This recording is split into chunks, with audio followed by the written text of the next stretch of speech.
Welcome back to the Words Can Heal podcast. I'm your host, Shakira Nae. Words Can Heal is a faith-based podcast that provides a real perspective on how to navigate life, society, and culture through the lens of faith. Each episode is designed to be fun, empowering, and healing, covering topics such as navigating your 20s, relationships, self-discovery, and the faith journey. Tune in for an interesting ride as we learn to heal and grow together. Welcome back to the podcast.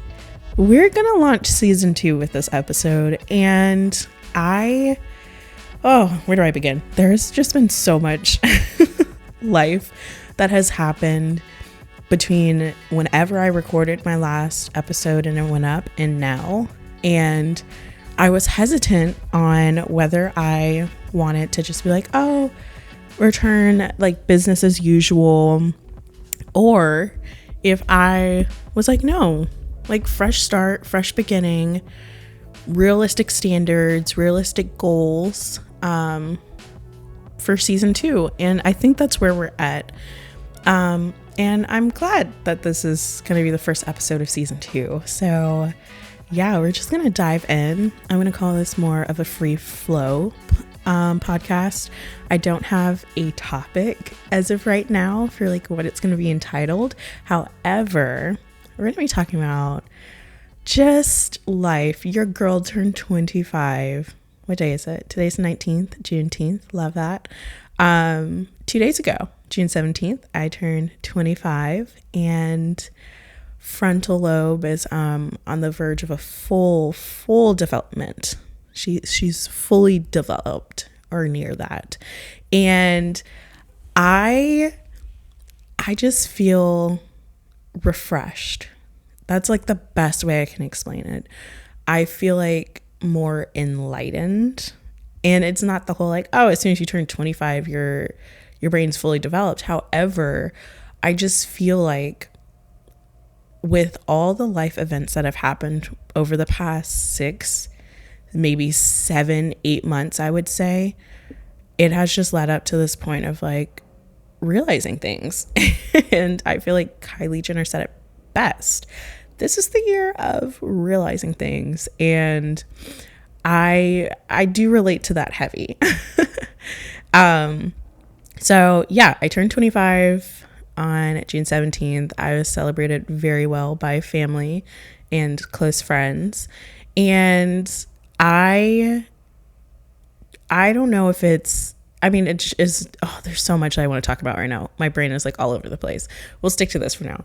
But as someone who thoroughly enjoys new beginnings, because it's like a fresh start, and that stems, I will be honest, it stems from this whole perfectionism that I have had to navigate through therapy and just aging. And I love a fresh start. Like the new year 2024 started on a Monday, January 1st, Monday 2024.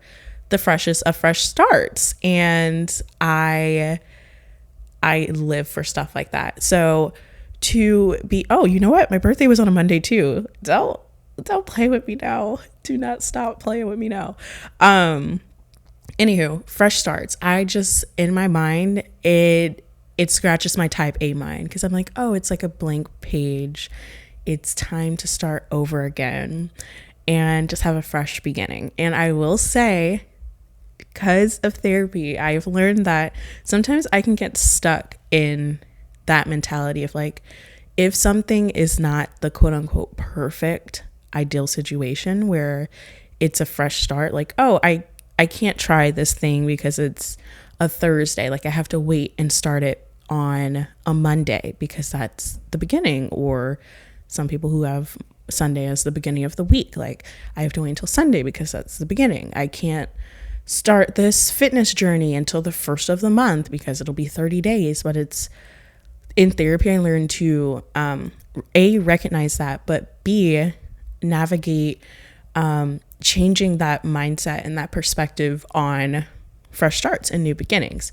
It was a few months ago at this point, I was diagnosed with PCOS, and if you follow me on social media, or you're a close person in my life, then you know that I had this like inclination, like, oh, I feel like everything I'm experiencing is PCOS. However, it's probably not that. And I finally bit the bullet and got tested and have PCOS. And what I do appreciate about the doctor I went to, her first response was like, there are 3 things that you could do. The first is lifestyle, diet, fitness. People have seen results that way. The second one was a supplement, and not a supplement, but basically medication to help regulate your cycle. And the third one was birth control. I am very much a more holistic person. And woo-woo, hippie, whatever you want to call it. Like, I'm more holistic in my approach on how I like to deal with life and life elements. And even before I had that doctor's appointment, I started working out at Hot Works. And I picked that because A, it's super close to where I live, and B, the infrared technology, which helps with inflammation, muscle recovery, helps reduce cortisol levels, and that in combination with the sauna. So it's a dry heat. You're not like, if I wanted sauna, typical like misting, I could just step outside in Florida and get that. But the dry heat is very different. It reminds me of Arizona, which I love. And the temperatures are like 125 to 130 throughout the session. But it just, since I started doing that, I have felt such a difference in my mindset and how I approach taking care of my body. So joining Hot Works and then getting the diagnosis and just overall changing my diet, I have been proud of myself, because it's like, oh, I wanted to, typically I would wait until the prime time for a fresh start. Like, oh, I'm in the middle of the month, I can't start this until blah, blah, blah, whatever. But no, therapy helped. And I recognized that. And I just got up and I started it. And I'm proud of myself for doing that. At this point, I think I have been a member and consistently going to Hot Works for, it'll be almost 60 days. And, oh no, actually it's been over 60 days now that I'm thinking about it. And I don't know, I'm just proud of myself. And I feel like that's more of what I want to channel in this next year of life. And especially after seeing Inside Out 2, which we'll get to. We will get to that. We're catching up right now. But especially after seeing that movie, and I'm realizing things, I'm like, yeah, like, I'm glad I did go to therapy, because I'm sure if I didn't and I saw that movie, I would be spiraling. But it was like a bittersweet moment. Anywho, so where were we? Yes, not waiting until the perfect moment to go after things that you want and do the things that you want to do. And this 25th year of my life, I want to do the things that I want to do. And that seems so simple, but because of my mindset and my approach to life over the past couple of years, maybe even decade, dare I say, I have lived my life very much for other people. And whether they've asked me to live my life for them or not, I just naturally have. And I want to shift that focus and stand firm in shifting that focus, and really just have this next year be about me. And that's okay. Like just relishing in that idea that like you can live your life for you, and that's okay. It doesn't mean that you're selfish. You could still be kind to others, and I don't know, like they both can exist. You can be quote unquote selfish and still be kind. I can choose to not go out with friends, but also show up for them in the moments that matter most. really isn't that complicated, and I have complicated things far too long, and it's exhausting, and I simply cannot hold space for it anymore. Like, I just genuinely feel like they're just hit a point where I'm like, yeah, I cannot mentally hold space for that. It's exhausting me, and I don't have time for it. Not in a rude way, it just is what it is. So that's one of the big things I want to do is, over this next year of my life, make sure that I'm doing things that I want to do within reason, and still being holding true to my character. I need to dust my ceiling fan. Sorry, that just really caught my eye, and I'm like, after this podcast, we're dusting. Anywho, yes, so staying true to who I am, but still pursuing the things I want to pursue. And I just freaking finished Abbott Elementary, and y'all, if you have not seen that show, you need to watch it. I will say it is my favorite TV show. It is my favorite TV show. Quinta Brunson, I have watched her since BuzzFeed days, and I know she started before BuzzFeed, but that's when I really got to know her, because I've been a YouTube girly, always been a YouTube girly. Early 2000s, BuzzFeed was eating, delivering, doing what she needed to do. And just watching interviews with her, and she's just so inspiring. Anywho, so I finished Abbott Elementary, and if you know how season 3 ends, just know I am not doing well in the best way possible. But I feel like just Janine's transformation from district days, sorry, spoiler alerts, not going to say too much, but her district days to deciding like, no, this is what I actually want, and going back to Abbott. And then even as Quinta tells her story of Janine's character development, of like the hair team wanting Janine to have a middle part and be more just relevant with the times. And it's like, no, that was a character shift for Janine's character, going from side part to working for the district, being quote unquote selfish, to have a middle part, to change her style, the way she dresses, the way she goes after what she wants. And that is what I needed to see in this moment in my life as a reminder, because I think it is very hard, especially when life is hitting you 100 miles per hour, all gas, no brake. It is very hard to stop and choose you. And I will dare say this, being a Christian, sometimes it can be hard to stop and choose you, depending on what kind of culture you were brought up in.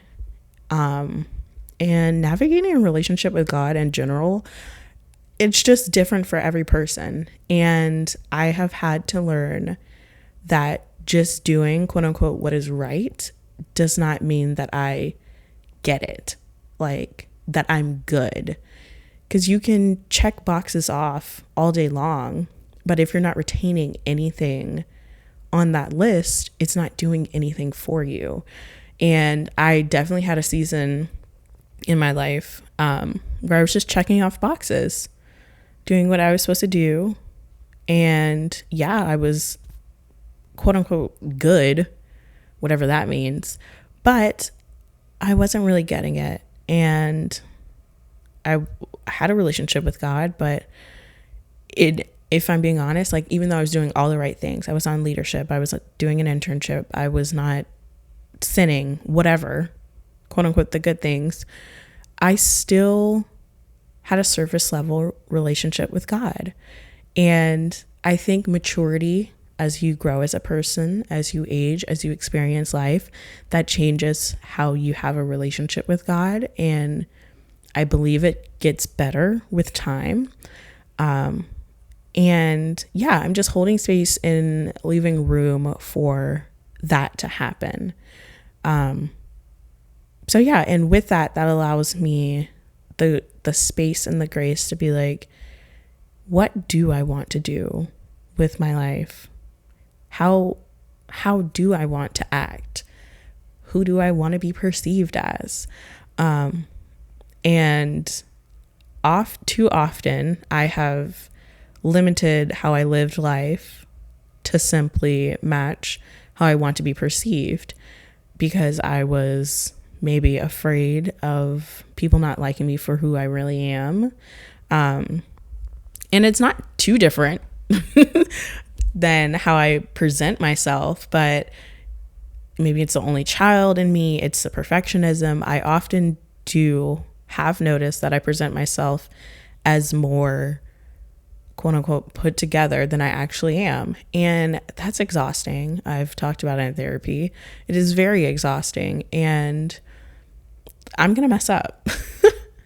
The best I could do is own it and see how I could do better moving forward. But at least I have the space and the grace, like I said before, to even mess up. So walking more in that is what I aim to do over this next year of my life. And Lord willing, just learn more about what I want and going after the things that I want and not being afraid to, because people are going to label you however they're going to label you. They're going to put you in whatever box they want to put you in, and they're going to perceive you however they want to perceive you. I can't control that. I have to let it go and just live my freaking life, because it's exhausting trying to control the way others react. And if you don't hear anything else from this podcast, please hear that. You cannot control how others react. You can only control how you react. And I'm tired, and I'm tired of trying to control that aspect of my life. So that's something I want to channel for sure going to this next year of my life. The second thing, I want to be bold and do it scared. Quote unquote, do it scared. I feel like I'm saying quote unquote so much, but I talk a lot with the parentheses and the hands, but I got to put an emphasis because this podcast is recorded on audio, not video. But I say that because I don't know what I was watching. Probably TikTok, unfortunately. So sorry. Can't change it. But do it scared. Whatever you're gonna, like, if you're hesitant to do something, just do it scared, within reason. Don't be taking this out of context. You know what I mean? Like when I started this podcast, I had prolonged it for almost 2 years. The seed was planted. I knew I wanted to do it. I was too scared to start. And then I saw that post and I was like, no, just do it scared. It's not going to be perfect. It doesn't need to be perfect. This ideology that we have to strive for perfection is absolutely insane and ludicrous. I think you can do things with the spirit of excellence, trying your best, but for every single thing in your life to have to be perfect, it's exhausting, babes. And we need to stop trying to do that. May you be released from that ideology that someone planted in your head, whether it was yourself or someone outside. Release it. You don't need to be perfect, baby. You are progressing and you are doing the best that you can with what you have, where you're at, with what you were taught. Do I recommend going to therapy? Yes. But that still won't make you perfect. Anywho, as we were, do it scared, be bold. Whatever is in my heart that I desire to pursue, I want to pursue it.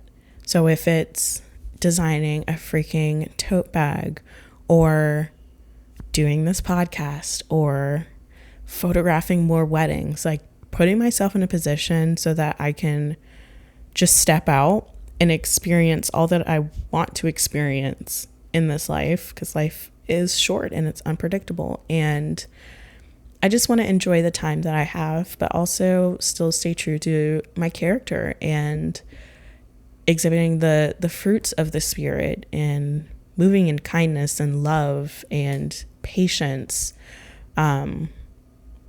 staying faithful to God. All that can coexist. You can do all those things and still experience life. It just probably looks different for every person, especially if you're moving with like conviction and discernment from God. Like, you can still try and figure out life, but have God be in it and be that center, that compass. So yeah, whatever I want to pursue, even if I'm scared, I want to pursue it. Something else that I want to do, like I said, is be bold.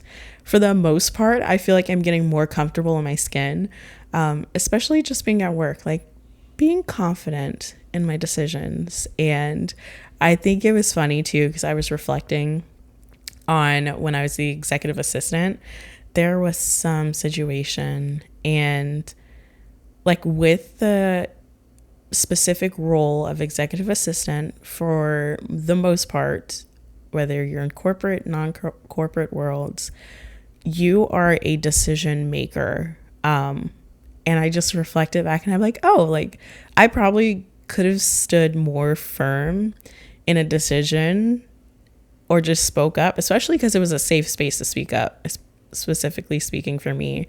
And I just didn't. And I think it was funny because I was very naive and fresh out of people pleasing season of my life.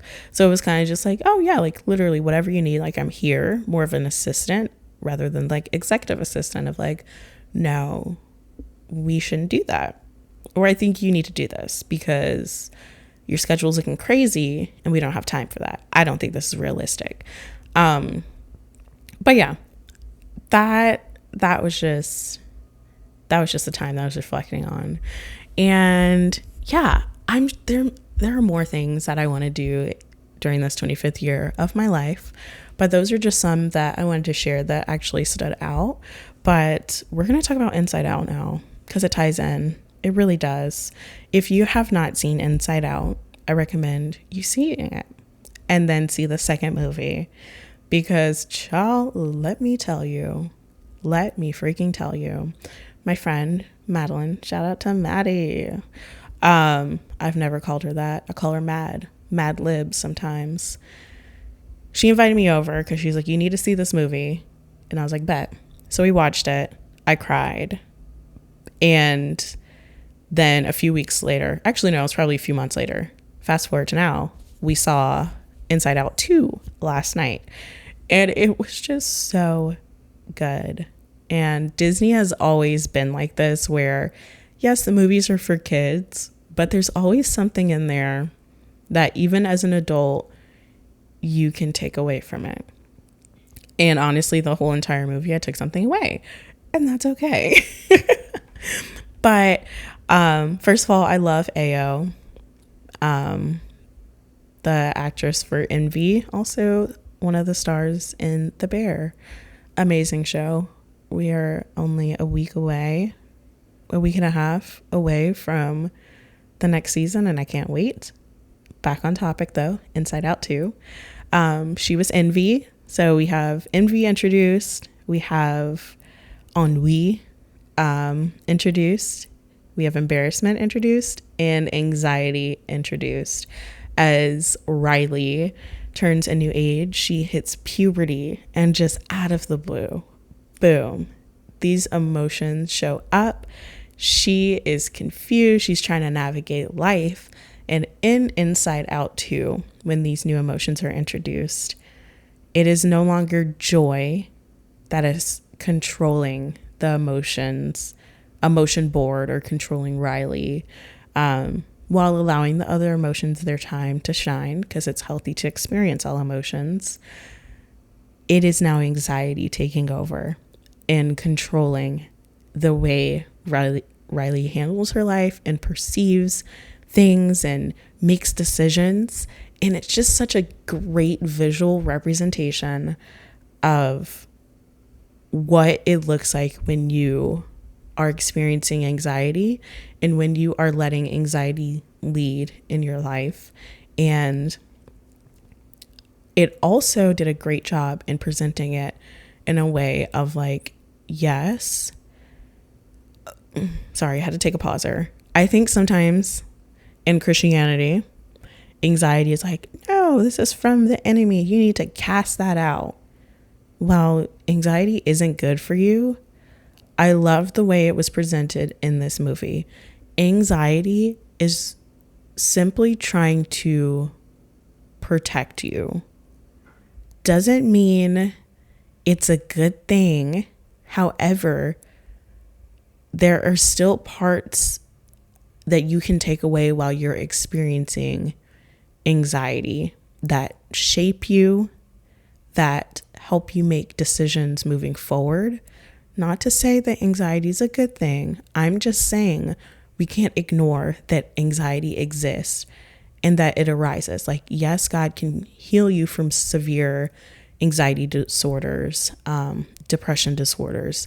Yes, God can bring healing, but we can still experience seasons where we have anxiety or situations where we have anxiety. And flipping that switch in my mind of like, anxiety, this is a bad thing, this is a bad thing, this is a bad thing, and taking it and looking at it in a lens that's like, while anxiety is not ideal and I don't want this, it's showing up because it's trying to protect me. So if I am getting ready for a first date and I am experiencing some anxiety, I am experiencing anxiety because my mind wants to protect me from any potential situations that can happen. And more often than not, anxiety produces these bad situations so that we are prepared, quote unquote, prepared for anything that can happen, which again isn't helpful. However, it is a part of life. Like, we just deal with it. Like, it's not going to go away. Like, there are going to be situations where we have anxiety. It's about how do you navigate and live your life while not having anxiety control it. And that is exactly what this freaking movie did. And it was so freaking good. Again, like I said, I recommend watching it. But there is just this one part at the end. I will say again, spoiler alert, skip about 30 seconds to a minute if you don't want to be spoiled, starting now. There is this part at the end where all the emotions, like anxiety, is spiraling. Riley's at her hockey game. She is panicking. She is showing signs of an anxiety attack while it is flashing to the scene of her emotions in control. Anxiety is literally spiraling, creating a tornado, frozen, paralyzed, because anxiety doesn't know what to do. So the body is in freeze state. And Joy steps in and she's talking to anxiety. She calms her down and she says, we can't control Riley. We as her emotions can't control Riley. And anxiety stops. Anxiety has a tear in her eye, which again broke me. Because I'm like, anxiety's not trying to hurt Riley. She's trying to help her. Like, just thinking of it like that. Like, this isn't trying to hurt me. It's trying to help me. So how can I navigate that? How can I pinpoint what this anxiety is trying to do to help me? And how do I flip it to be a more positive, realistic situation that I can handle? And then, like, all the emotions take a step back from the control board, and like particles from Joy starts being pulled towards the control board. And then there's like a pause. And then there's, I forgot who said it, but one of the emotions is like, Joy, Riley wants you. And that broke me. It broke me because the emotions took a moment to pause and just stop and not control Riley, but instead see their role as, no, Riley is the one in control and she determines what she wants to experience when she wants to experience it. So Riley at the end desiring Joy Joy is like, okay, it's my turn. It's my time to shine. And we are in this like, no, we have to keep Riley happy at all times. She must be joyful. And we know she has experienced sadness. So sadness, go ahead, it's your turn. And she has experienced anger. So anger, it's your turn. But rather like, what is Riley experiencing, and who or what emotion does she need to experience right now? And holding space for all of them and allowing them their time to quote unquote shine or do what they need to do to help shape who Riley is. And I just felt like that was so beautiful. It was put together so well. And understanding that movie as an adult, but B, an adult who has gone through therapy and is still in therapy, it really helped me visualize how to ground myself, but also how to allow my emotions to just be. Because I have always been someone who is leaned more into joy or a more positive aspect of life. Like, no, I would much rather, I'm pretty sure there are people who can relate, I would much rather experience joy and happiness over sadness any freaking day. Like, come on, let's be real. And really watching that movie, I don't know, I'm a visual person. So seeing it, I'm like in my mind, especially when I am trying to navigate certain situations or people or whatever the case may be, I can visualize my emotions like up there, just being like, okay, what do you want to feel right now? Do you feel sad about that? Okay, sadness, take over, cry it out, journal, talk to a friend, talk to your mom. You'll get through it, but feel it. And I just thought it was really great. Just the scene with anxiety spiraling and Riley going through her like anxiety attack was just so freaking powerful and just so good. And yeah, Disney's doing their thing. And I do love that these movies aren't just for kids, but they're for everyone. And I can get how people are Disney adults because it's freaking magical and it's amazing. Do tourists sometimes get on my nerves? Yeah. Orlando's crowded. There's enough of us here. Let's create some space for us, okay? Just kidding. That was sarcasm. Oh my gosh, the scene with sarcasm was so funny. That was really funny. In Inside Out too. Because again, like she's growing up, so she's picking up all these things and goes through a period where she's being sarcastic, and how the emotions are reacting to sarcasm is just so funny. But yeah, those are some things that have just been on my mind lately. And when it comes to this podcast, I feel like I have been reminded why I started this podcast, and I don't want to lose sight of that again. And I don't want it to feel like a burden.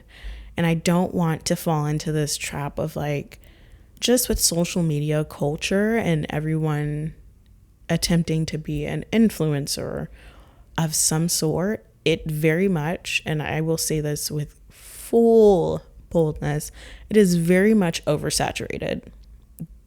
The internet is oversaturated with influencers. And as someone who used to want to be an influencer, for what reason? No idea. I don't even know if I wanted to be an influencer. I just wanted to get free things, and I wanted to make money creating things that I'm proud of. And it took the creativity aspect of myself, and it blended it with how society was functioning at that time. Like I said, I've been a YouTube girly for years, and that was just the thing. Like everyone was trying to be a YouTuber at some point. Now everyone was trying to be an Instagrammer at some point. Now everyone's trying to be a TikToker. And from TikTok to shorts to reels, it's just oversaturated and it's exhausting to see. And I miss the way social media used to be, which is why, in part, why I freaking deleted my account and was off for a few months and then just create a new one, because I'm like, no, I just want to see the things that I want to see and interact with the friends and family that I want to see, and that's it.